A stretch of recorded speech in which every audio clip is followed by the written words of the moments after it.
plant explodes. But why? Well, you see, this is a squirting cucumber. Stop giggling. I see you laughing. Stop it. This is serious. These things are found worldwide, and to understand where this thing got its name, you need to understand how most plants spread their seeds. You see, most of the time, plants store their seeds in their fruit. Birds then swoop down, grab their food at the drive-thru, eat it, and fuck off.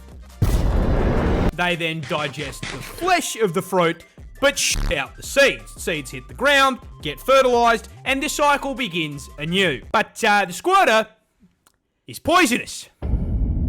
Every single part of the plant is toxic, so if Tweety here eats it, he's gonna become a KFC family bucket. So if that's the case, how does it spread its seed? Well, same way you do. You see, the cuke stores its seeds in the fruits as well, but the fruits are made up of very soft cells, and as they grow, they slowly fill with moisture. This moisture causes them to swell and inflate, increasing pressure on the inside of the fruit. That pressure builds. The fruit stretches until finally all that pressure is too much for the stem to bear, and it pops out like the pin in a grenade. And with that opening, all those seeds and all that pressure finally has somewhere to go. So, in order to spread its seed far and wide, it busts. Spiders are scary, but hey, at least they can't get you in the water, right? Yeah, that nightmare is a fishing spider. Native to the land down under, because of course it fucking is. You may be wondering why the fuck this thing is pulling a Jesus. Well, you see, fishing spiders have no webs, which means they can't just wait for a fly to clothesline itself when they're hungry. No, when they want to feed, they gotta hop in the ute, drive down to the waterfront, and get ready to do some serious fishing. Now, last I checked, spiders can't just go down to BCF and buy a fishing rod. No, these little guys need to get hands-on. Or, should I say feet? Because they start their hunt by resting their forelegs on the water's surface. These legs are covered in incredibly sensitive hairs, which detect tiny little ripples and vibrations from the water, basically giving them their prey's fucking IP address. Not only finding their location, but also doxing what fucking species it is. Uncooked fish finger located, all that's left to do is, you know, go out and grab him. But, how?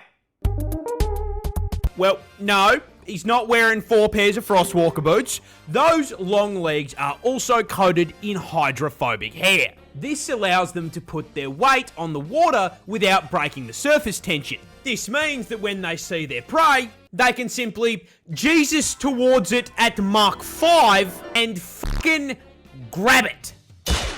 Biting it with venomous fangs that inject, you guessed it, Say the line, Bart. neurotoxin. And once it's paralyzed, they drag it back to the shore and have a feed. Ah, wait, this one's too small, we gotta throw him back. I'm in my own one. This is the world's deadly... This turtle breathes through its butt. No, this is not a joke. This is a Fitzroy River turtle, native to the land down under, and as with most of the shit found in God's drafts folder, its existence begs a single question. Fucking why? Well, these little guys are freshwater bottom feeders, snatching and consuming the children of aquatic insects and munching down on the occasional ribbonweed salad. And as with most river turtle species, this requires them to spend most of their time in the water. Now, rather than doing what most turtles do and developing an insane lung capacity, the Fitzroy decided to evolve a set of gills alongside their lungs to allow them to stay underwater for 3 weeks at a time. Hello, how are you? 3 weeks later. I am under the water. However, when placing the gills, God was absolutely fucking plastered. And instead of placing them on the neck like a normal animal, he slipped on a beer can and not only placed them on its ass, but inside of it. And you know what makes this even worse? Turtles do not have a single purpose hole like you or me.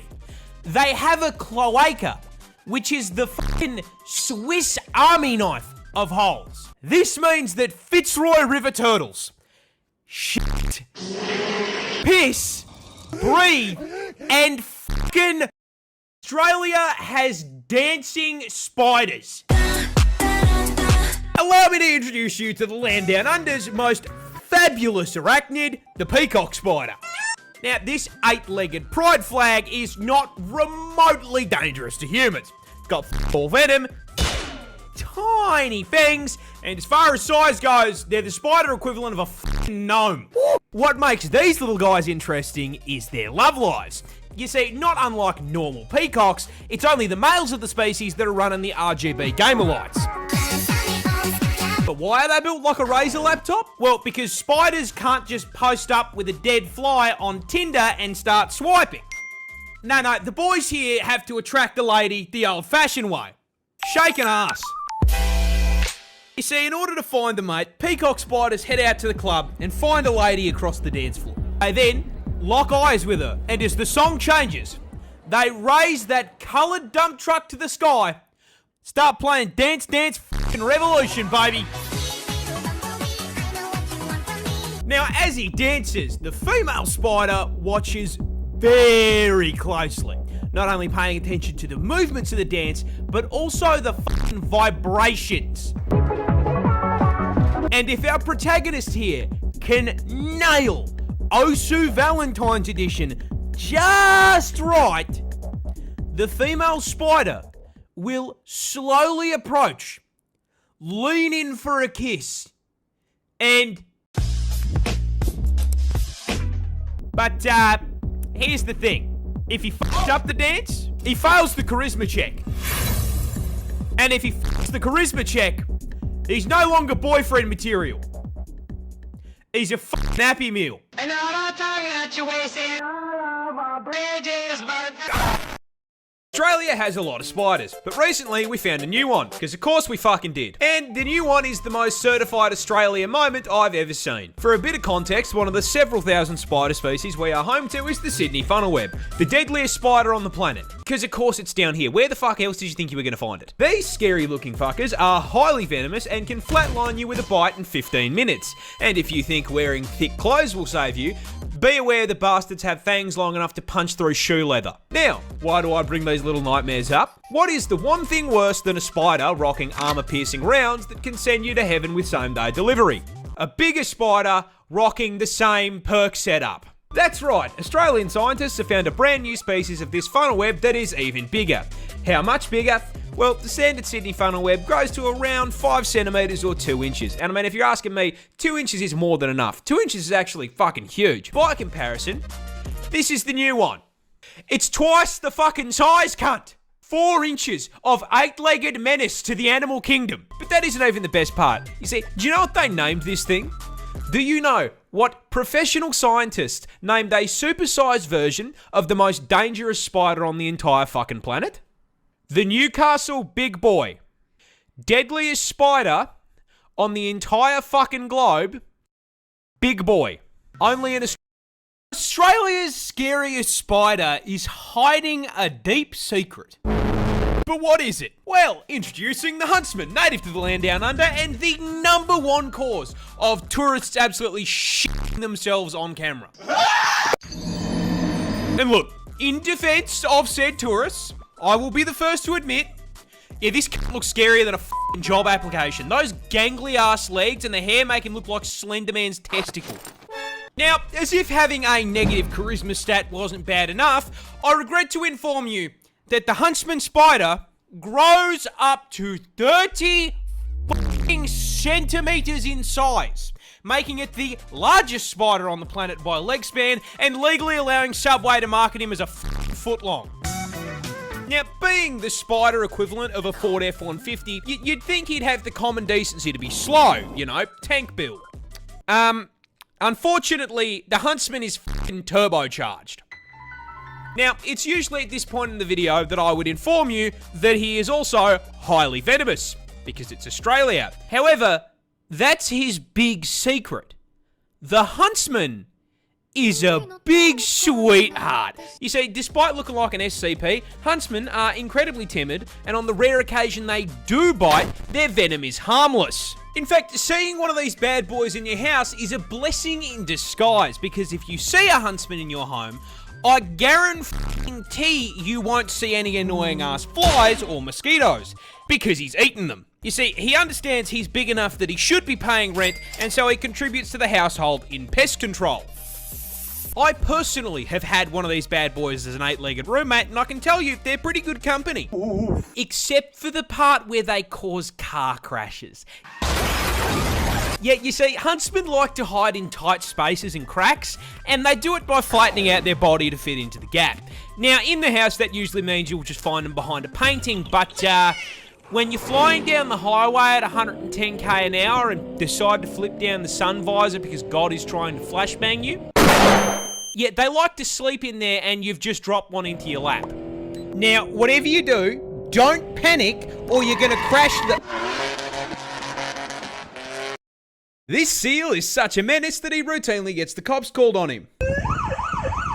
Introducing our protagonist, Neil the Seal, a 600 kilo absolute unit of a southern elephant seal from my home state of Tasmania in the land down under, who is known for, above all else, being an absolute fucking menace to polite society. But despite his crimes, we all still truly love him. But what are his crimes? Well, see, he seems to just fucking hate traffic cones and road safety in general, has regularly been caught trespassing, and then once he has been caught trespassing, belligerently screaming at locals because they won't give him his fucking fish, and has been known to just block roads by plopping his fat ass down directly in the middle of them. However, hands down, the funniest shit he has ever done was just straight stopping this random lady from going to work. I shit you not. This motherfucker crawled out of the ocean, up the beach, crossed the road, absolutely fucking bodied this woman's poor letterbox, and then proceeded to plant himself directly in front of her fucking car. She was then unable to go to work because this half-ton beefcake was camping her driveway for so damn long. Local news had time to drive out to her house and cover the fucking story. Now, this is a lot of menace for a single seal to cause, but the funniest part of this is, old mate isn't even fully grown. He's like 5 years old. If you think he can fuck things up now, wait until he's nearly 2 solid-ass tons of blubber and takes issue with the wall of your house. I do not think that seal damage is covered on my fucking insurance plan, dude.